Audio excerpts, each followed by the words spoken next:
Pai do Senhor, irmãos, graças a Deus por tudo que Deus tem feito em nossas vidas. Hoje, fazendo um comentário sobre Apolo.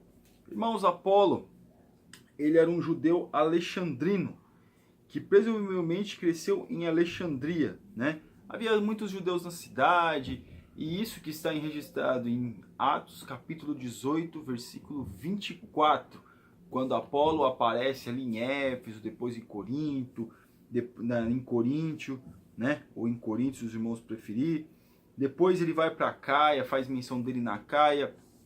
Porém, nós vemos ele passando por umas cidades assim que ele teve mais ascensão foi em Éfeso e na cidade de Corinto. Mas nós vemos, irmãos, que ele foi um grande homem. Priscila e Áquila falaram acerca do batismo, né, de João para ele, ensinando o batismo de cristão para ele, o batismo que todos deveriam passar, o batismo do arrependimento. Mas uma das características que nós vemos em Apolo, ele era um grande debatedor. É um homem que conhecia sobre Jesus, sabia muito, conhecia muito, né? Alguns até atribuem, né, a epístola aos Hebreus a ele ou ao apóstolo Paulo, porque a escrita de Hebreus, às vezes as pessoas veem que está mais para Apolo do que ao Paulo, Lucas, do que para Paulo. Mas vamos falar acerca de Apolo.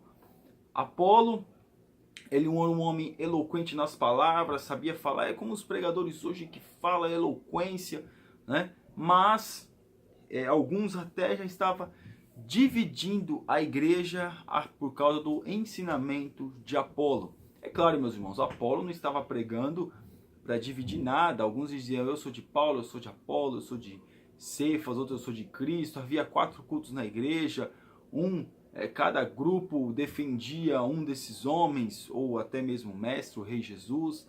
Porém, nós vemos que Apolo não veio exatamente, Apolo as pessoas usavam o nome dele, eu acho que é interesse dele, eu acho não, tenho certeza que o interesse dele não era esse, porque ele já que era um homem de Deus, era um homem que sabia debater, debatia acerca das escrituras, debatia com os judeus, vamos dizer assim, mais ortodoxos, debatia, falava acerca de Jesus, sabia como ter uma conversa, como fazer um debate. Então nós vemos que Apolo, ele era um grande homem, e ele era com muita eloquência, cheio do Espírito Santo, com certeza, com muita autoridade.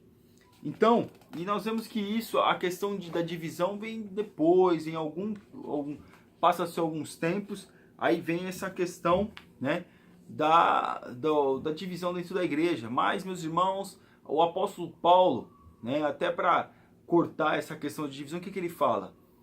Paulo plantou, Apolo regou, mas quem dá o crescimento é Deus, porque até então alguns até achavam que Apolo tinha fundado a igreja de Corinto, mas não foi nada disso, meus irmãos. Nós vemos que todos trabalharam para que o reino de Deus pudesse crescer. E quando a epístola aos Coríntios ela é atribuída ao apóstolo Paulo, irmãos, eu não vejo problema nenhum se alguém dizer, mas foi o Paulo que fundou a igreja de Coríntios. Muito provável, mas alguns defendem. Mas também tem a questão que Paulo, ele defendia uma questão, ele ensinava ou entendia a participação de Apolo não para fundar igrejas, não para ganhar, ganhar almas, não para trazer as pessoas para a igreja, para encher a igreja, não.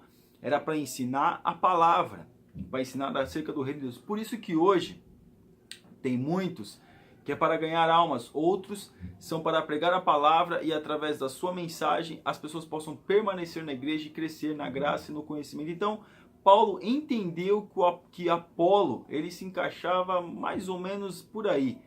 Por quê? Porque o apóstolo Paulo, meus irmãos, nós não vemos ele disputando nada com Apolo. Quem estava criando essa questão dessa revanche era o próprio povo. Na verdade, Paulo não estava muito preocupado com isso. O que ele estava preocupado era com a divisão que estava correndo. Então Paulo, ele entende que o Apolo, ele se encaixava nessa questão. Por isso que muitas das vezes, meus irmãos, até essa questão aí de um é chamado para isso, o outro é chamado para aquilo, nós temos que, vamos dizer assim, levar em consideração. Por quê? Porque às vezes acontece, a pessoa é chamada para pregar para crente, não é pregar para ímpio. Não que, mas então quer dizer que não é para fazer obra. Não, não é nada disso. é que ela tem mais facilidade para pregar para os crentes, chamar os crentes ao arrependimento, trazer os crentes à reflexão para que possa crescer mais na presença de Deus, do que propriamente ter toda aquela paciência com o ímpio. Então Apolo, ele se encaixava. O Apolo foi um grande homem de Deus, que pregou muito na igreja primitiva, passou por algumas cidades que a Bíblia relata, ou que os estudiosos relatam, são as cidades de Éfeso, Corinto e Acaia. Nós vemos, meus irmãos, quando nós falamos acerca dos hebreus, quem defendia que o Apolo escreveu a Epístola aos Hebreus, nada mais, nada menos do que Martinho Lutero, um dos pais da Reforma. Então nós vemos que Apolo foi um homem muito conceituado, um grande homem de Deus no Novo Testamento, na igreja primitiva, pregou muito, com muita eloquência. Eu creio que ele pregava, meus irmãos, assim como o João Bunyan. Ele disse: pregar com dores de parto, para que possam nascer filhos de Deus, mesmo que não fosse esse o chamado dele, mas ele pregava com toda a eloquência. Amém, meus irmãos? Que Deus abençoe os irmãos, fiquem na paz.